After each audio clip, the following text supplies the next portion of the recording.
Welcome everybody to another Jaws Christ Talk with Jennifer Whitaker. This show is on the World of Ability Podcast Network. That was started a couple of years ago. Special thanks and recognition to Marcus Hart of Transforming Media, Jay Stein of the Disability Channel, and Zach Clayton Talk Channel for allowing us to have this on their platform. I encourage everybody to check out all of our social media pages and YouTube channel and comment, share, and so on. So I am going to pass it over to Jen to get us started. Welcome, everybody. Thank you for tuning in. Please be sure to like, subscribe, or follow us wherever you found us. Please be sure to share it and let everybody else know as well. As you may know, for those of you who have been following, or as an introduction for those of you who may be new to following, the Jaws Christ Talk is a place and time to talk about Christ and our growth and our walk and how to help others grow in their walk with Christ, getting to know the Lord, giving their life to Christ, and growing in spiritual strength, becoming stronger followers of Christ, and so forth. For those of you who've been watching for a bit or have seen at least one episode, you know, generally the main spokesperson for this one is John Tom, and he seems to have a lot of information for all of us. So we're going to him now, and we welcome everybody, and please be sure to share and tell all your friends. So John, I had something interesting happen. I don't know if I told you about this. So you know how for a while I was gone because my aunt had passed away, and then I had surgery and different stuff going on. So I don't know if you remember, it was 6 days from the 30th, so I guess the 24th of January, that was a Tuesday, when my aunt passed away. To go to the prior week, I was in the tub, just the normal sense of relaxation before you actually, really get clean, right? You just swim and relax in the hot water. And I was in a quiet time for like silent prayer, and I had meditation music on. So like I was meditating in the sense of listening to the Lord to speak. Never in my life until that one day have I ever actually seen God. But I saw when I was in this bathtub. So I promise you, there was no human I couldn't have taken it to be. Not even myself, because I wasn't on here. But there was this, I don't know if it was an angel or Jesus, but it was a man who appeared and told me to focus on God, to look up, focus on God.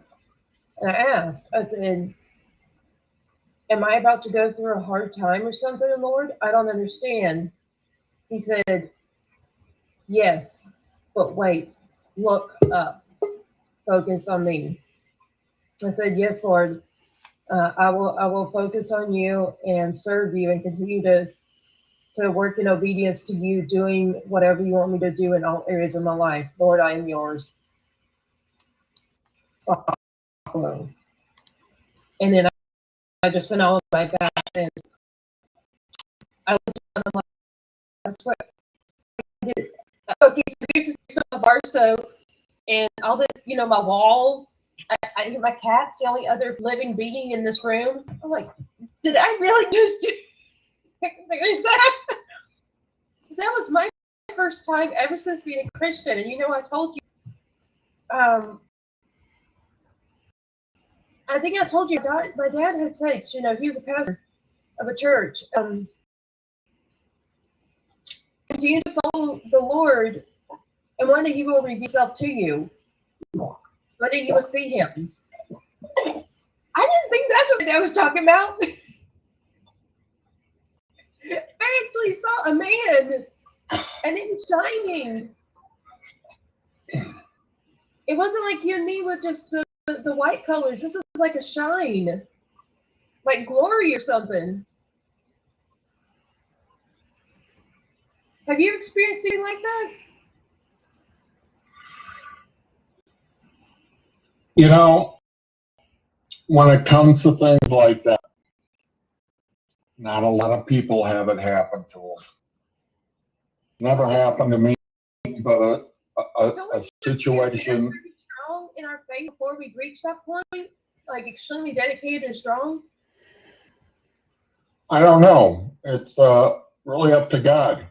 You know, my wife had a similar experience right after she became a Christian. She hasn't had it since then, but she had it. I'd say about a year after she became a Christian. What was And I've never had it. What? I'll, you know what I'll do is I'll get her on next week and explain hers. And you two can talk about your experiences and see what the similarities are. Yeah. God comes to people in really unique ways, and He always has. If you go through the Old Testament, the burning bush, and but other things too. He sent angels. He sent Himself. It's amazing. If there's a message to get out to an individual or groups of people, He will find a way of getting it out. I also heard a story about some of our military in Afghanistan had a lot of the tribesmen that lived up mountain country would come down to American soldiers and tell them, I had this dream about Jesus Christ coming to me. And these were individuals, tribesmen that didn't even know what Christianity, they were Muslim. And they wanted to know more about this Jesus Christ. So here He came in dreams to people that had no idea who I was. And you can go through and there's stories of that happening all the time. God finds a way. If there's a message that you need to have personally or with a bigger groups, He will come to you like that. I believe that wholeheartedly. You know why I think we felt He had to come to me? I guess maybe with Him it's not a feeling, but it's a knowledge. Yeah, it could be. For me, that reason was the fact that my aunt died less than a week later. And so He probably, instead of wanting me to focus on the loss and the grief of her gone, He probably wanted me to focus on seeing the guided that aunt and carried her to be 78. I mean, How old was your aunt? She was 78. She would have been in April 79, so she was like 78 and 9 months or something like that. But I mean, that's a long life in many cases. I mean, yes, some look to be in their 90s and 100s, but those aren't the majority. Right. And I'm still looking at the way it impacted me. I cried a lot, but I kept going back in prayer every time I cried. And that was the whole idea. I think God was telling me is to focus on looking up. Thank you for my aunt, but please take her home. And I even prayed at a certain point during my mourning that like grieving kind of mourning, that that God would reveal to me if my aunt was one of His children And if so, please show me what she is going through. Let me know if she's there in heaven and if she's in happiness, or is she this certain thing that my mom painted out because how hard she was on raising my mom, that was some kind of negative kind of person. Not so evil, just negative. Um, and did this aunt really know the Lord? And will I be able to look forward to the day that I enter the gate, that I will be able to see this aunt again? So, anyways, I'm praying this, and it was a long prayer, but in the end, it was probably 2 or 3 days after her death that I had this dream that I was with that aunt. And we were in all happiness, joy, going like all these places of like vacation sites and water parks and traveling, driving very beautiful and fancy cars, and I don't know, just peace, joy, and happiness. And there was no suffering. But I was with her in this dream. She still had the red hair that I knew her my whole life to have. She had that little bit of a chunkiness in her waist, like I always knew her to have, and everything else like the aunt I knew. She just had a certain look to her that was consistent her whole life. Not like me, where she'd be really thin and heavy set and then forth. Like she always was pretty much the same size, always red hair, always the same haircut, everything. And anyways, that was what was in my dream. Only we were in this beautiful place, having all this fun and such riches. Like I said, the cars were expensive cars, but not any that I know to exist in this world. And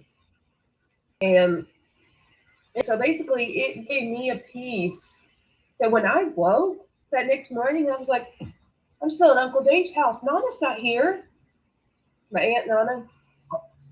Jennifer, let me ask you a question. Did this happen before she died or after? No, like I said, it was a Tuesday. The 24th of January is when she died. And so that was a Tuesday, and this was Friday night into Saturday morning, 3 days later. So it was after I prayed that prayer. So God, so my point is, I believe was showing me that she's in. And that was to me, if she's in heaven, heaven is real. Yeah, it could have answered a lot of questions you might have had. If you wouldn't have had this, if it wouldn't have happened, would have taken you over a bad edge? If what I'm trying to say is sometimes God will reveal himself in a way when we are struggling. Were you struggling mentally or with your faith or anything at the time when she died? My mental health. Say that again. My mental health, but not spiritual. Both of them. No, that's what I'm saying. For me personally, I was struggling with my mental health, but I was not struggling with my spiritual relationship and strength. All right. It's hard to say what God was. Obviously, it was a very positive experience. Yes. So that's an interesting question and assumption. It really is. God,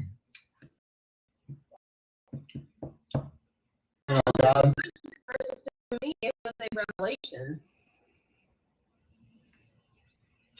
and it was something that you have probably thought back on since then. How long ago was this? So January 24th was when she passed. 3 days later, the Friday night was the 27th of January. Okay, so that happened this year. Yeah. why don't you write about it? Oh, don't worry. I'm adding it to my volume 2 of How to Know God is Real. I would suggest that you write a blog about it. We can put it on the blog also. Really go deep and ask. I'll put that story on the blog after I have the book almost ready to publish. I do have another book about to be published. Okay. Really ask God to reveal everything that happened with his visitation to you. And even things that you can't remember, have him bring it up to your thought process so you can analyze it and then write about it. Like when I'm ready to write about it, to pray that God will reveal so he can guide my hand for it to say what he wants it to say. Right. You need to give it some time like you have. It's been almost over a month now. Yeah. So that will give you even a bigger perspective. And ask God to reveal everything that had to do with that episode. Do it now while it's real fresh. So now list working on. But I'll do what you say. I have to shift certain books off my schedule, so I have time for that one. You told me 2 hours today. This would make a great story. It would be great for your blog. I, for one, would like to read it. I would like to know more about it. And then maybe I can get Monica to come on next week, and then she can talk about her incident. Hers happened probably 20 years ago. I've never had that type of thing. I've just seen miracles happen out in front of me, but I've never had God come to me. So you should feel very blessed that he did that. There's been a lot of things about that always you have to think about and then say, okay, what was God trying to say here? What was he trying to do? For me personally, and anybody that might read about the story, what was happening that God had to relay a message, you know? Well, I think I just know that. Because to me, often when I go through trials, and this may not be independently, and it's not me as much in the last 2 to 3 years as it was for so many years prior to that, but often when we as humans, even in strong faith, often go through some kind of hardship in life. Let's say the pandemic, where we all lost our jobs or businesses, but they were zero revenue, zero sales, and so forth. We're all financially and in place emotionally, especially during lockdown, we were all hurting at the same time, pretty much the entire world. Okay, so especially during that, if not just we go through some kind of trial, and God's the first thing we turn on. I don't have a job anymore. God, why did you do that to me? Or something of that nature, right? Or God, if you're there, why did you let such and such happen, right? I mean, I'm not saying that's the right thing to do, but it's the tendency. It's the like there's a pull that we tend to do that, even though we know the right thing is to go to Him in prayer. How many of us, especially that year in 2020, turned our backs or just questioned Him? And so many even intentionally the church even after the lockdown was over. And so many hearts turned away when they thought they knew Christ, they thought they knew the Lord before, all the way up until that moment in February of 2020. And then suddenly they're like, wow, wait a minute. If that's true, what is this going on? You know what I'm saying? Those certain questions we ask when we're struggling. One of the questions is, why do bad things happen to good people? Right, exactly. Okay. That's what I'm saying. This because most of us know that saying, and we agree with that saying. At least Yes, the and entire line. a lot of people turn away from God when bad things happen to them. But the Bible and Jesus constantly said, do not get bad or do not think it odd that bad things happen to you. The biggest place I can point people to go take a look at, and it had enormous possibilities for me, with the book of Job. Okay? Most Christians do not understand the book of Job. And it will answer so many questions on why God allows things to happen to us. The Bible also talks about it will rain on the just and the unjust. Okay, so it's going to rain. A lot of things that occur in what we consider bad, but that's not what God considers. He doesn't consider it bad. In the end, good things will come out of it. And if you have you read before, Jennifer? Yes, we worked on it a lot in the church I went to when I was in college. That was back home in Raleigh, North Carolina, and I may have told you that as part of my bachelor's degree at a Christian college, I had to study the Old Testament, New Testament, theology 1 and 2, and all that. So the Old Testament course and certain theology courses included the Book of Job. Yeah, good. I admit I don't remember a lot, even though I know the overall, the beginning, multiple middle pieces, and the ultimate end. Go back and read it again, and it will answer so many questions. This is where the wealth and prosperity doctrine, and a lot of people that are into that, name it and claim it and all that kind of stuff. These people do not understand the book of Job. They do not understand when God brings up a big test in their life, because it changes them forever. And if you read the book of Job, because a lot of Christians, when bad things happen to them, they ask, why? Why are you doing this? Why is this happening?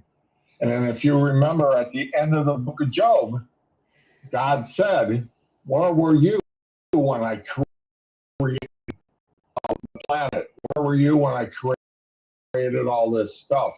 And how dare question me? You have so little insight to what's going on and to human psyche and the things that happen to people. When it's very powerful.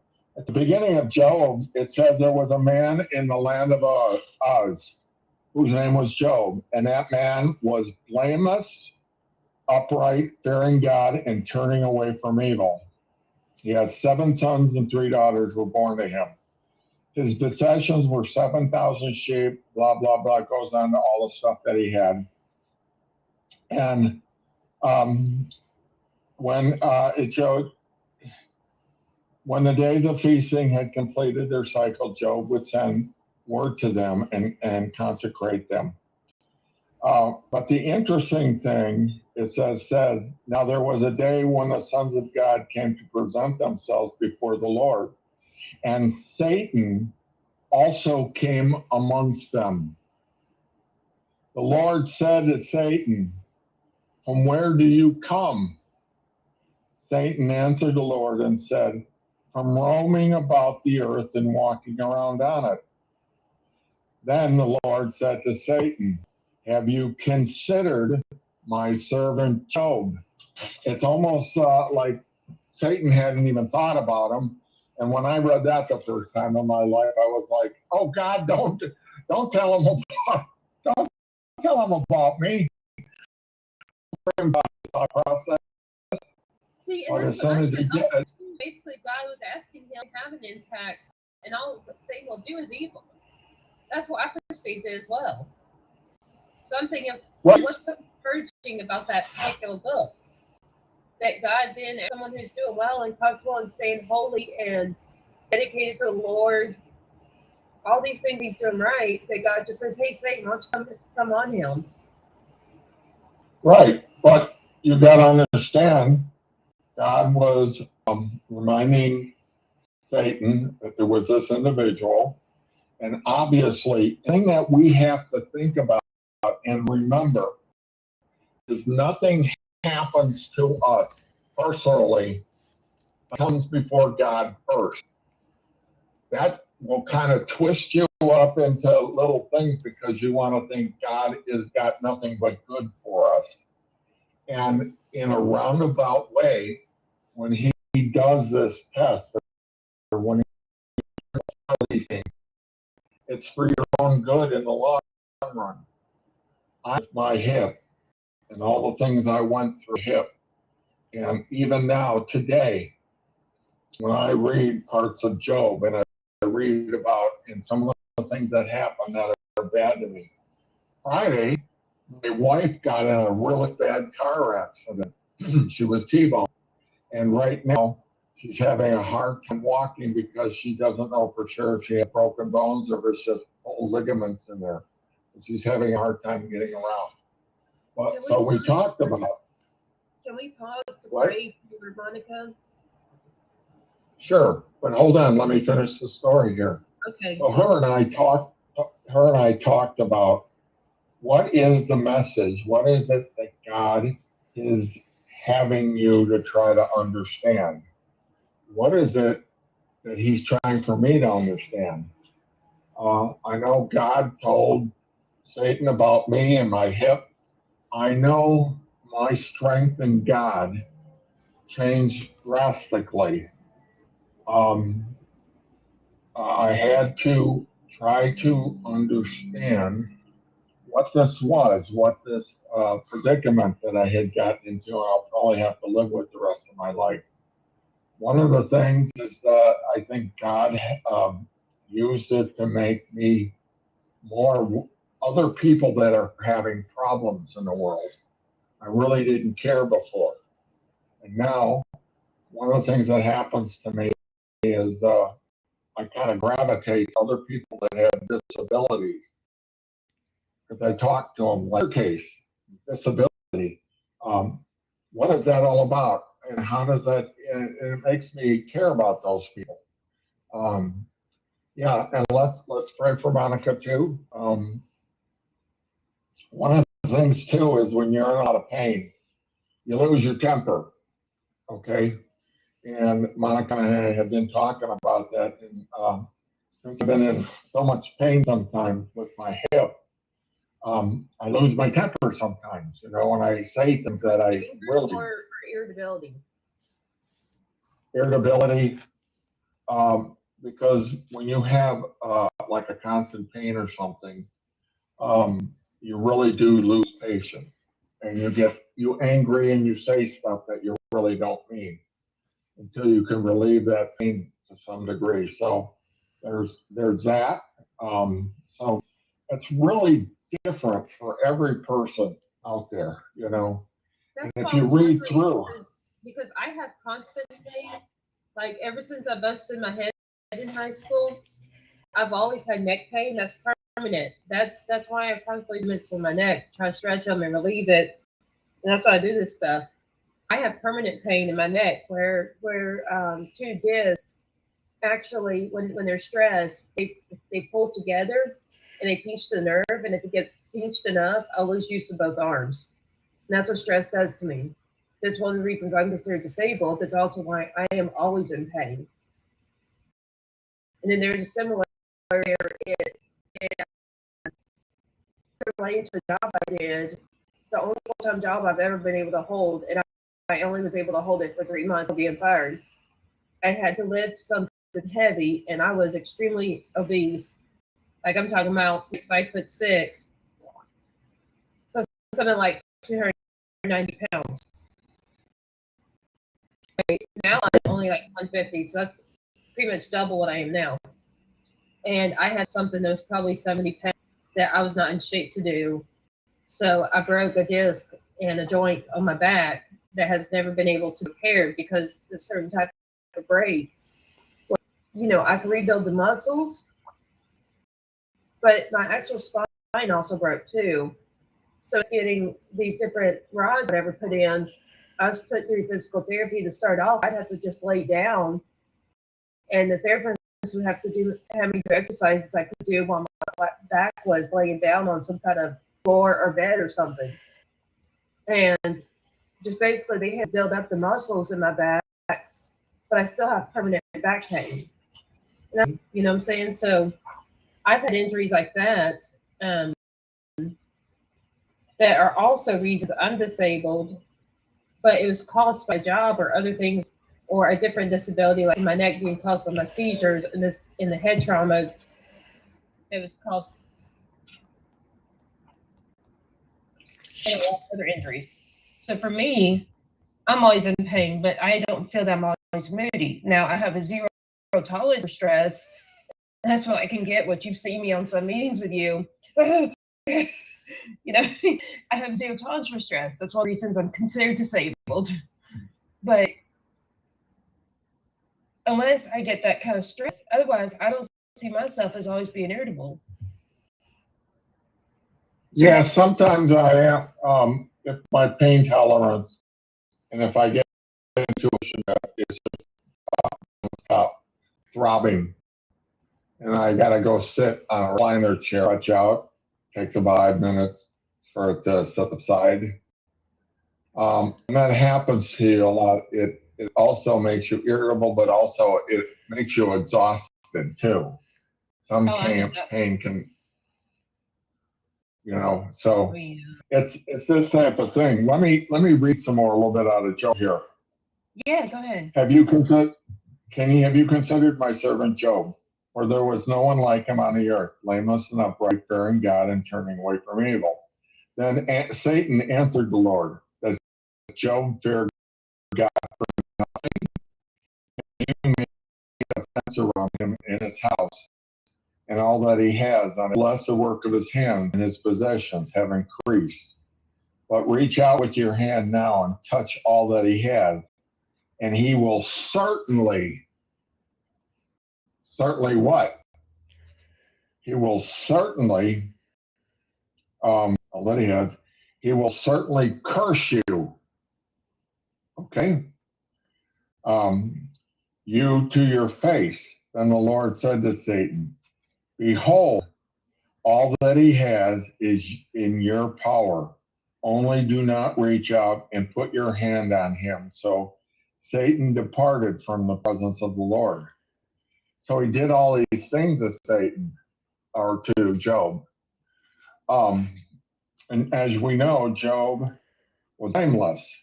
And then Satan came back to him later. And he said, okay, I did all this stuff, but if I do something to Job physically, will he curse you?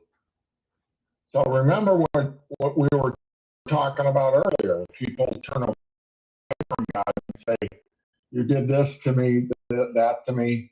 I don't believe you're there anymore. I don't believe that you're a good God. Okay, so all this stuff starts to go through our mind. Even in that book, you go back to how hard it is to understand Job. So why would God even offer me to suffer as like an offer to Satan, and then to say we can do all these things, and then yet we can't blame God for anything bad? So where do you see that ties in the story of Job? So you got to understand that we live in a fallen world, first of all, okay? And this planet, this world we live in, really doesn't belong to us. It belongs to Satan. It's his dominion, and he can do what he wants with it here. But God is not the bad guy. He allows Satan to do things. If we're not tested, how do we know that our heart is really towards God, or if there's something else? People go through and have. If we don't go through the hardship, we don't know. We don't know. We don't know. I know how it changes. Until we go to the hardship, and then that's like a revelation to ourselves of where's our heart. Right. Um, um, Go ahead, talk. I'll bring up something because I'm gonna look up something. Okay, so keep talking for a minute. Because if you know anything about the Book of Job, he had three friends come and talk to him, and their conversation was very, very interesting. One of them was because one of them was saying talking about Job's wife, and he said, "Just curse her and die." And she came to him and said that to him because she saw how bad everything was happening to him. And she said to him, just curse God and die. Get it over with. Like a lot of Christians say, that they can't believe in all these things. Go ahead, Jennifer. Emily, do we have anybody on Clubhouse? No. Anybody commenting on Facebook or any social medias? I don't know. I haven't checked.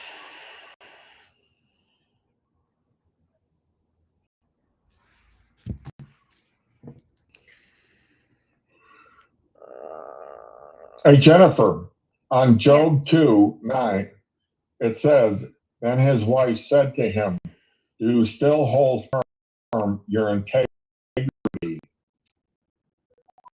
Curse God and die. But he said to her, speaking as one of the foolish women speaks, shall we actually accept the good from God, but not accept the adversity? Despite all, Job did not sin with his lips. Think about that. Think about what just occurred there. When Job's three friends heard of all this adversity that had come upon him, they came, and each one from his own place. And they made an appointment together to come and sympathize with him and comfort him.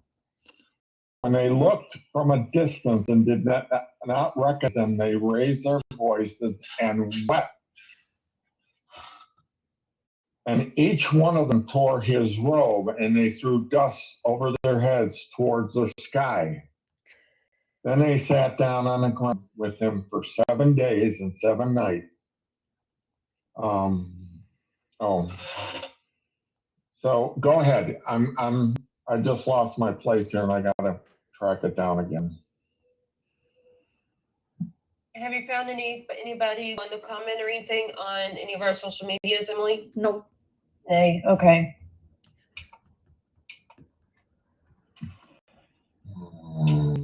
For any of you who may be on Clubhouse or on social media, please feel free to leave comments or to join our conversation.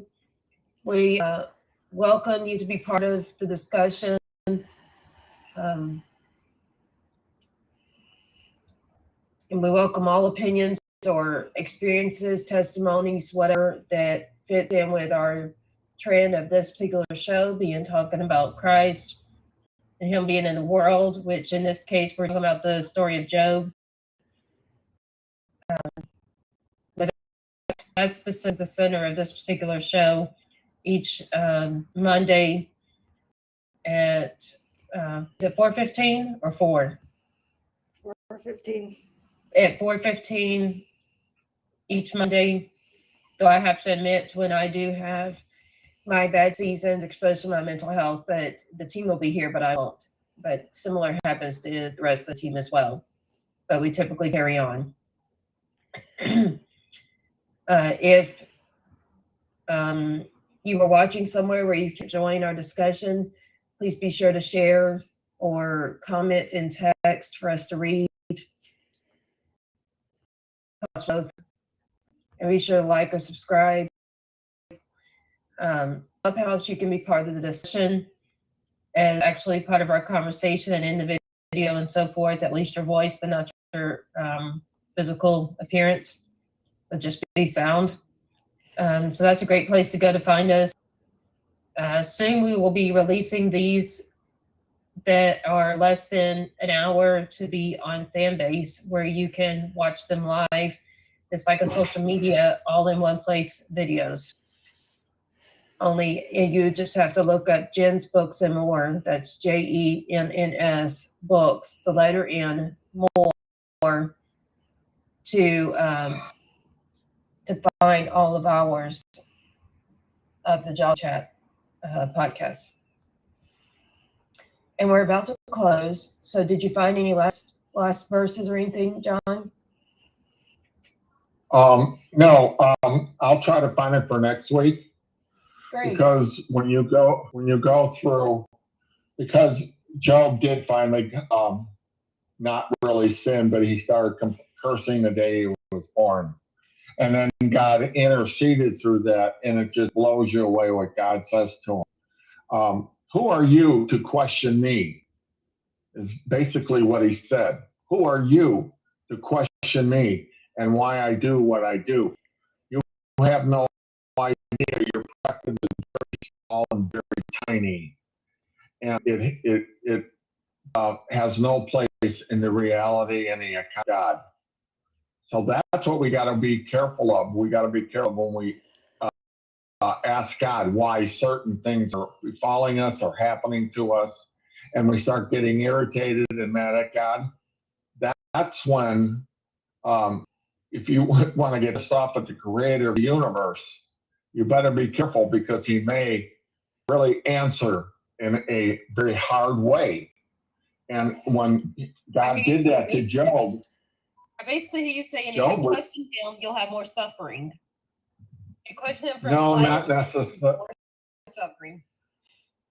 Right, that will occur to you, but like Job did, as soon as God started to say, Job was like, my God, what have I done? And then he was like begging God to forgive him. And God is very gracious. God will forgive, but he will say, don't question me again. How can you question the universe? Shut your mouth, take it however it comes, and then just realize your perspective and everything that's in your mind will change radically. That's all I want to say. Well, what I would like to close as the guidance for listeners is, if you are in one of these bad seasons, the one thing I have found that works for me is, like John said, it's not asking why, it's not getting angry at God or anything like that. What I have found to work is saying, Lord, show me what you want me to see in this. Help me understand what you're trying to tell me or show me, so that I may follow your guidance and your will for my life, and learn whatever it is you're trying to teach me through this suffering, whatever is that hard season in each of our lives, which is different for each of us at different times.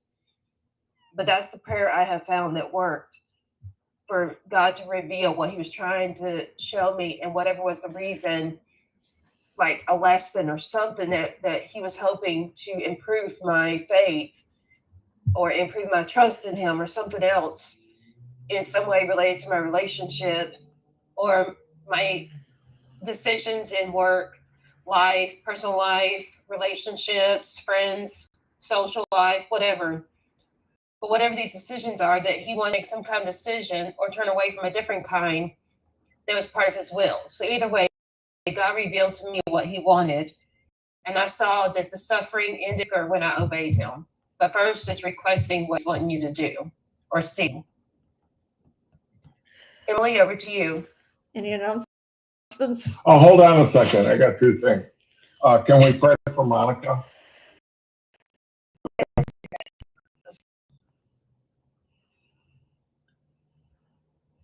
Would you do the prayer for? Sure. We come together to you, Lord, to ask that you will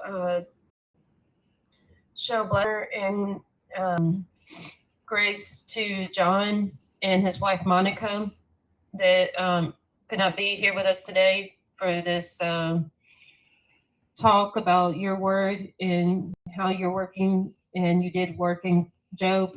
And we ask that whatever this is that is why she's in this hardship with the wreck and her injury, that you will heal her spirit, mind, soul, and in all ways in accordance to your will, in a way that will bring you glory, but will also uh, make her obey whatever this is you're trying to show her. So please start by showing her this message. What is it you want her to do or to not do, or some decision you want her to make, and which direction you want her to go? Or possibly this may be something that's uniform between or unison between John and Monica. But we ask either way, Lord, you will reveal what this is that is the reason she's going through this hardship that's in some ways also a hardship for John. So that if not Monica alone, then in partnership with John, they may make this decision and obey you, and then to be better off in the end as a result of obeying your order, your direction, and living your will for them as a happy couple that also helps spread your name and word, and that you are the Lord of the world. In Jesus' name, amen. Jesus' name. Thank you. Thank you, Jennifer.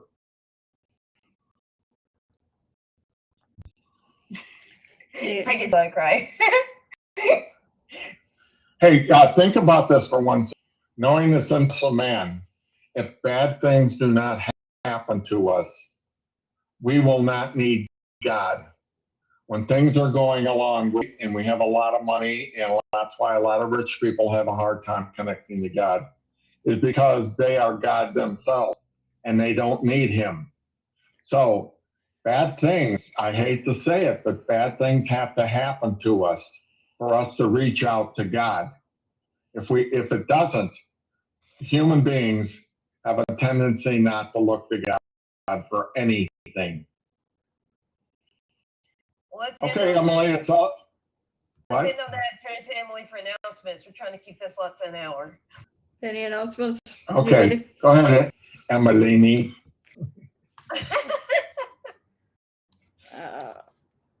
Any announcements, anybody? I have my God is good. How's that?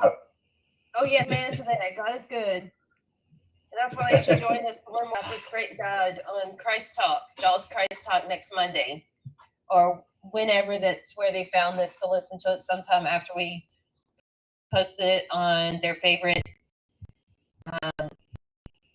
podcast app, which I will reveal to everybody. Subscribe, whether it's on YouTube or it's on your favorite podcast app like iHeartRadio or Spotify. You can subscribe to Jaws, JAWS, Coffee Chat. That's our podcast channel. And as for the continuing study of Job in a week, which is what's next Monday, March 6th or something like that? Yeah, Okay. yes. So that's where we'll, on March 6th, 2023, we'll continue on with our study of Job with John Tarr and myself, Jennifer Whitaker, and hopefully Kurt Roskoff and Emily Gomer being in the conversation as well. And for those of you who've seen any of my other shows, you know that we're looking for a virtual assistant, social media marketing candidate, and a poems person, then help with the various tasks. About 3 positions we have open will be paid through a profit share, a percentage, or you may consider commission, a profit of the team. But the whole team working together is what increases the income. So if the whole team's working together, the whole team does better. And if you have any background in social media marketing, especially with a lot of followers, that being at least 1,000 for a channel, virtual assistant work, or public relations, press release, and blogging, then we would like for you to meet with us by getting on my calendar. That's Calendly,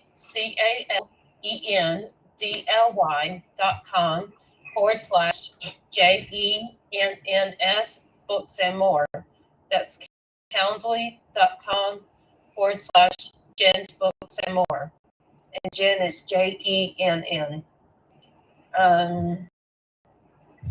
If you want to find more of our products and services we provide, or to find more of our podcasts, you can go to jensbooksandmore.com. That's JENNS booksandmore.com. Kurt and Emily, any announcements in the last 5 minutes? Kurt, do you want to say anything first?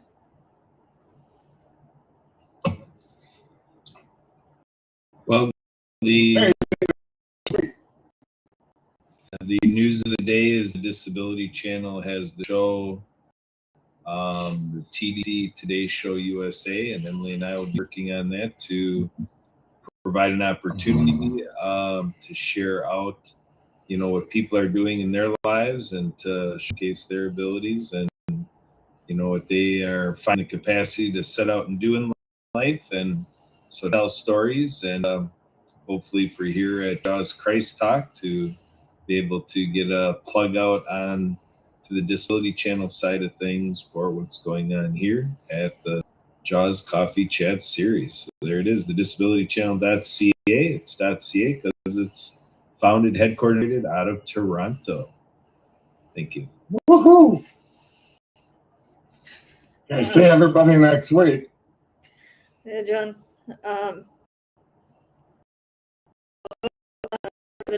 Is the International Day of Happiness event by the Happy Neighborhood Project from 9 a.m. to 3 p.m. Pacific. $40 is the cost of a ticket. There are going to be speakers, prize, giveaway, networking, and so on. We are also looking to break the Guinness Book of World Records for that event. Everybody there. The current goal record is 1,068 in 2014 by Belgium. The other event is March 18th and 19th. The Mutual Aid Network Solidarity. More details to come, so stay tuned. Anything else, John? Or should I say we are? Well, just lastly, anybody who's watching or listening, if you would like to be on our podcast or meet us, or even try to find other podcasts we have, whether you listen or want to join, or you want to find our website, etc., any information you want, go to tr.ee/Jaws Coffee Chat. Link tr.ee/JAWS Coffee Chat. And then now you can go on for the closing. For anyone who has any questions, comments, concerns, looking to get on the show, can contact us at jawscoffeechat@gmail.com. That is jawscoffeechat@gmail.com. Again, just a reminder about our Jaws Coffee Chat social media, YouTube, LinkedIn, Facebook, and so on. And subscribe, share, comment, and so on. Again, thanks to John and whoever else joined us today or tuned in. And Marcus Hart, Jay Stein, and Second for allowing us to have this on their platform. So to see everybody back here next Monday. And on behalf of myself, John, Garrett, and the rest of the World of Ability Best Network, wish everybody a safe and productive week and to stay happy.